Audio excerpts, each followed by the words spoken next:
오늘 우리에게 주시는 하나님의 말씀은 시편 23편 1절에서 6절까지의 말씀입니다. 시편 23편 1절에서 6절까지의 말씀입니다. 함께 자리에서 일어나셔서 같이 읽도록 하겠습니다. 여호와는 나의 목자시니 내게 부족한 것이 없습니다. 그분이 나를 푸른 목장에 눕히시고 잔잔한 물가로 인도하십니다. 내 영혼을 회복시키시고 당신의 이름을 위해 의로운 길로 인도하십니다. 내가 죽음의 그림자가 드리운 골짜기를 지날 때라도 악한 것을 두려워하지 않는 이유는 주께서 나와 함께 계시기 때문입니다.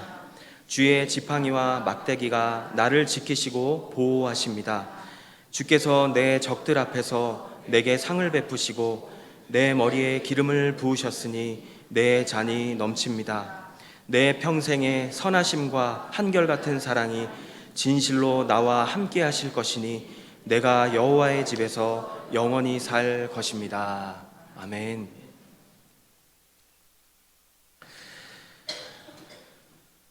오늘은 하나님과 동행하는 인생이라는 제목으로 하나님의 말씀을 나누기 원합니다. 청소년 시절에 수련회에 가서 밥을 먹으려면 말씀을 외워야 했었던 적이 있습니다. 하루는 시편 23편을 외워야지만 밥을 준다고 해서 외웠던 적이 있었습니다. 그리고 그 이후부터 그 말씀은 저에게 지금까지 큰 힘이 되어 왔습니다. 여호와는 나의 목자시니 내게 부족함이 없으리로다. 시편 23편의 큰 주제라고 할 수 있는 이 1절 말씀을 묵상하고 고백할 때마다 내 상황 너머에 계신 하나님을 바라볼 수 있었습니다.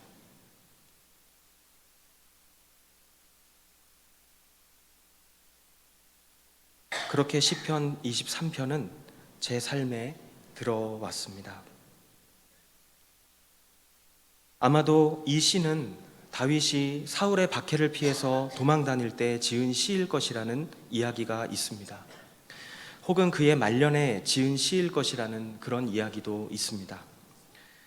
그러나 그의 인생을 살펴보면 좋았던 시간보다는 힘들었던 시간이 훨씬 더 많았다는 것을 우리가 알 수가 있습니다. 우리가 아는 것처럼 그의 삶은 그리 평탄하지 않았습니다. 성경을 보면 다윗은 누구보다 힘든 삶을 살았고 많은 어려움을 겪었습니다. 그러나 그는 오늘 본문인 시편 23편에서 자신의 인생에서 항상 함께 하셨던 하나님을 고백하고 있습니다. 그리고 다윗이 고백하고 있는 이 하나님이 바로 오늘 우리가 믿는 하나님이십니다. 그렇다면 오늘 본문은 우리에게 지금도 나와 함께 하시고 계시는 그 하나님이 어떤 분이라고 말씀하고 있을까요? 세 가지로 살펴보기를 원합니다. 지금도 나와 함께 하시고 계시는 하나님은 첫 번째로 나를 만족시키시는 하나님이라고 성경은 우리에게 말씀하고 있습니다. 1절부터 3절까지를 함께 읽도록 하겠습니다. 여호와는 나의 목자시니 내게 부족한 것이 없습니다. 그분이 나를 푸른 목장에 눕히시고 잔잔한 물가로 인도하십니다. 내 영혼을 회복시키시고 당신의 이름을 위해 의로운 길로 인도하십니다. 아멘. 1절은 이렇게 시작합니다. 여호와는 나의 목자시니 내게 부족한 것이 없습니다. 사실 유대인들에게 이 여호와라는 이 표현은 금지되어 있을 만큼 함부로 유대인들은 하나님의 이름을 부르지 못했습니다. 그래서 보통 하나님의 이름을 말해야 할 때면 평상시에는 이 여호와라는 단어 대신에 아도나이라는 단어로 하나님을 부르곤 했습니다.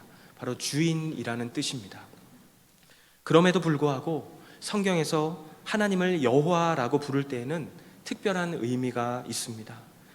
하나님께서 자신의 백성들을 선택하시고 또 언약을 맺으시고 신실하게 인도하시고 또 보호하시는 그런 분으로 하나님을 표현할 때마다 성경은 하나님을 여호와라고 부르기도 합니다. 다윗은 지금 아주 친밀한 관계 속에서 하나님의 이름을 부르고 있음을 우리는 볼 수가 있습니다. 다윗은 오늘 본문 1절에서 여호와께서 나의 목자가 되시기 때문에 내게 부족한 것이 없습니다 라고 고백을 하고 있습니다. 어디선가 이러한 이야기를 들은 적이 있습니다. 한 번은 어떤 분이 다른 집에 아이를 맡아준 적이 있다고 합니다. 아이를 만난 지 얼마 되지 않았는데 이 어린 아이가 울기 시작합니다. 우는 아이를 달래기 위해서 장난감을 사주었는데 아이는 계속 울기만 합니다.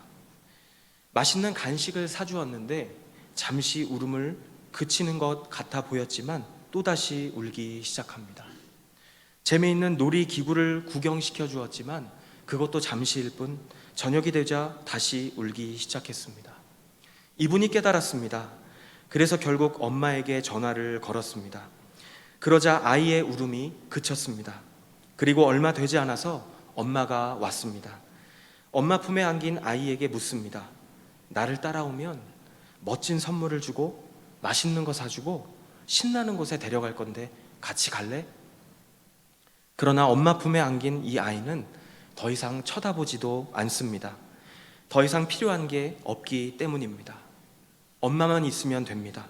엄마가 다 알아서 해주시기 때문입니다. 엄마와 함께 있는 것으로 충분합니다. 그것이 바로 다윗이 고백한 여호와는 나의 목자시니 내게 부족한 것이 없습니다 라는 고백인 것입니다. 하나님과 분리된 인간은 죄로 인해서 하나님과 멀어져 있습니다. 그래서 목자가 없는 양처럼 방황합니다. 자신이 얼마나 위험한 곳으로 가고 있는지도 모르는 채로 이리저리 헤매고 다니게 됩니다. 그런 방황을 해결하고 싶어서 인간은 자기 스스로 방법을 생각해냅니다. 그것이 바로 이 세상에 있는 무언가를 가지고 자신의 욕망을 채우는 것입니다. 그러나 그 어떤 것으로도 자신의 욕망과 마음의 목마름을 해결할 수 없는 것이 바로 우리의 인생임을 우리는 알게 됩니다. 우리가 살고 있는 이 세상은 욕망의 포로가 되어버린 사람들로 가득합니다. 한 가지가 해결되면 또 다른 욕망이 찾아옵니다. 끊임없이 계속됩니다. 결국 욕망의 포로가 됩니다. 욕망을 채우기 위해서 끝없이 발버둥치며 그렇게 살아갑니다. 세계적인 부자였던 록펠러에게 신문기자가 이렇게 물어봅니다. 당신은 당신이 모아둔 이 재물로 만족하시나요? 그는 아니요. 이렇게 대답합니다. 그럼 얼마만큼 재산을 모아야 만족하실 건가요? 그는 이렇게 대답합니다. More. 조금만 더요. 인간은 하나님 품에서 하나님을 믿고 의지하며 살 때 진정한 만족을 경험하게 됩니다. 그래서 그리스도인들은 하나님을 아버지라고 부릅니다. 또한 아빠라고 부르기도 합니다. 아이에게 아빠가 있다면 더 이상 그 무엇도 필요하지 않은 것처럼 이 세상을 창조하시고 이 세상을 다스리시는 하나님께서 나의 목자가 되시며 내 인생의 주인이심을 진정으로 인정하고 따를 수 있다면 우리 인생의 근본적인 문제는 이미 해결된 줄로 믿습니다. 지금도 나와 함께하고 계시는 하나님은 나를 만족시키시는 하나님이심을 성경은 우리에게 말씀하고 있습니다. 지금도 나와 함께 하시고 계시는 하나님은 어떤 분일까요? 두 번째로 하나님은 나를 지켜주시는 하나님이라고 오늘 본문은 말씀합니다. 4절과 5절을 같이 읽겠습니다. 내가 죽음의 그림자가 드리운 골짜기를 지날 때라도 악한 것을 두려워하지 않는 이유는 주께서 나와 함께 계시기 때문입니다. 주의 지팡이와 막대기가 나를 지키시고 보호하십니다. 주께서 내 적들 앞에서 내게 상을 베푸시고 내 머리에 기름을 부으셨으니 내 잔이 넘칩니다. 성경이 하나님을 떠난 인간의 모습을 묘사할 때 빠뜨리지 않는 모습이 있다면 그것은 두려움을 가지고 있는 인간의 모습일 것입니다. 하나님과 분리된 상태에 있는 인간은 스스로의 힘으로는 절대로 해결할 수 없는 불안함과 두려움을 가지고 살아가게 됩니다. 그리고 이러한 마음을 없애기 위해서 할 수 있는 모든 방법들을 다 시도하게 됩니다. 무엇인가에 집착하기도 하고 또 여러 가지 장치들을 설치하거나 시스템들을 본인 주변에 만들어 놓기도 합니다. 또 어떤 사람은 사람들을 많이 만나서 이야기도 실컷 해보고 그렇게 어울려 보기도 합니다. 그러나 마음 깊숙한 곳에 있는 그 두려움과 불안함은 없어지지 않습니다. 한 번은 어떤 영상을 보니까 현대인들이 얼마나 외로운지요. 한국에서 1년 동안 스스로 목숨을 끊은 사람들의 숫자가 교통사고로 죽은 사람의 숫자보다 많아졌다라고 하는 그런 영상을 본 적이 있습니다. 그래서 우리에게는 하나님이 필요한 것입니다. 우리가 이미 알고 있는 것처럼 다윗은 하나님의 사람이었습니다. 그럼에도 불구하고 다윗은 4절에서 이렇게 고백합니다. 내가 죽음의 그림자가 드리운 골짜기를 지날 때라도. 이렇게 고백하고 있습니다. 여기서 우리가 다시 한번 기억해야 할 것이 있다면 무엇일까요? 바로 하나님의 자녀라고 해서 죽음의 골짜기를 가지 않을 거라는 보장이 없다는 것입니다. 누구나 하나님의 자녀조차도 죽음의 골짜기를 지나갈 수 있다는 것입니다. 그렇기 때문에 이 부분에서 우리가 기억해야 할 사실은 여기에 모여있는 우리도 우리의 인생 가운데 다윗이 걸어갔던 죽음의 골짜기와도 같은 그러한 상황들을 지나갈 수가 있다는 것입니다. 여기서 다윗의 고백을 계속해서 보겠습니다. 4절에 보니까 다윗이 이렇게 고백합니다. 내가 죽음의 그림자가 드리운 골짜기를 지날 때라도 악한 것을 두려워하지 않는 이유는 주께서 나와 함께 계시기 때문입니다. 다윗에게 정말 중요한 것이 무엇이었을까요? 죽음의 골짜기를 걷는 것이 아니었습니다. 악한 존재가 자신을 두렵게 만드는 것도 아니었습니다. 다윗에게 있어서 가장 중요했던 것은 바로 주님께서 나와 함께 하시는 것이었습니다. 그런 고백을 하는 다윗을 보게 됩니다. 다윗이 죽음의 골짜기를 통과할 수 있었던 이유는 자신을 둘러싼 상황이나 자신을 둘러싼 환경을 바라본 것이 아니라 주의 지팡이와 막대기가 나를 지키시고 보호하신다라는 그 말씀을 신뢰하며 힘든 순간에도 눈에 보이시지는 않지만 자신과 함께 하시며 자신과 동행하시는 그 하나님을 바라보며 걸어갔기 때문에 다윗은 자신에게 찾아온 힘든 시간들을 지나갈 수 있다라고 고백하는 모습을 우리는 성경을 통해 보게 됩니다. 왜 하나님은 우리에게 죽음의 골짜기와도 같은 그런 시간들을 지나가게 하시는 것일까요? 그러한 상황들을 통해서 하나님만 바라보게 하시려고 어려운 시간들을 허락하시는 것은 아닐까요? 하나님만 바라보며 걸어가는 시간을 통해서 나의 믿음을 성장하게 만드시려고 하시는 것은 아닐까요?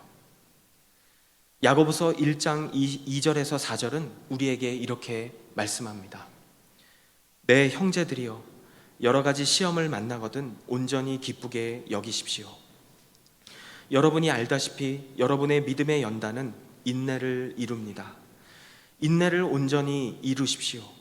그러면 여러분이 온전하고 성숙하게 되어 아무 것에도 부족한 것이 없게 될 것입니다. 2차 세계대전 당시에 영국에서 배 한 척이 중요한 임무를 띠고 미국으로 향해서 가게 되는 그러한 상황이 있었습니다. 적들이 가진 많은 배들의 공격을 피해서 이 작은 배 한 척이 어떻게 영국에서 미국으로 갈 것인가를 걱정하고 있는, 바로 누구보다 걱정했던 사람이 바로 그 배의 선장이었겠죠.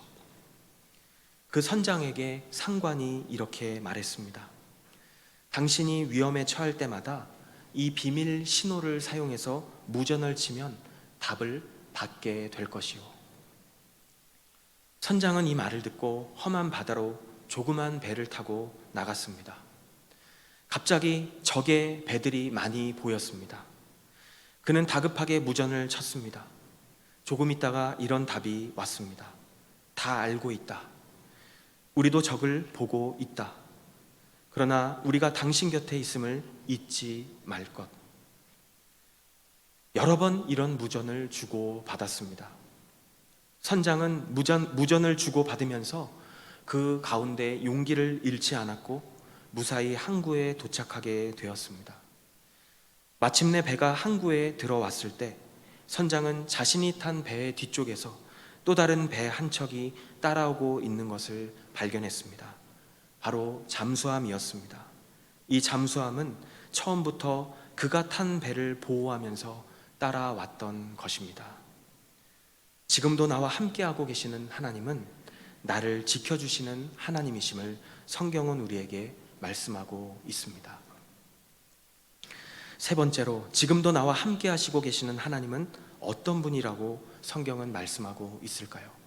바로 나와 영원히 함께 하시는 하나님이심을 성경은 우리에게 말씀하고 있습니다. 다윗은 6절에서 이렇게 고백합니다. 내 평생의 선하심과 한결같은 사랑이 진실로 나와 함께 하실 것이니 내가 여호와의 집에서 영원히 살 것입니다. 여기서 선하심과 한결같은 사랑은 바로 하나님의 성품을 말합니다. 다윗은 하나님께서 아무런 조건 없이 자신을 받아주셨다고 고백하고 있습니다. 하나님께서는 마치 목자가 양을 푸른 초장과 잔잔한 물가로 인도해 주시는 것처럼 그렇게 다윗에게 참된 만족과 은혜를 주셨습니다. 때로는 죽음의 골짜기와도 같은 힘든 시간들을 보내기도 했지만 하나님께서는 하나님의 지팡이와 막대기로 목자가 양을 인도하고 보호하는 것처럼 그렇게 다윗을 보호해 주셨고 지켜 주셨습니다. 다윗은 과거부터 지금까지의 인생 가운데 자신과 늘 동행하고 계시는 하나님의 선하심과 그리고 한결같은 사랑이 앞으로도 계속될 것이라고 믿음으로 고백하고 있습니다.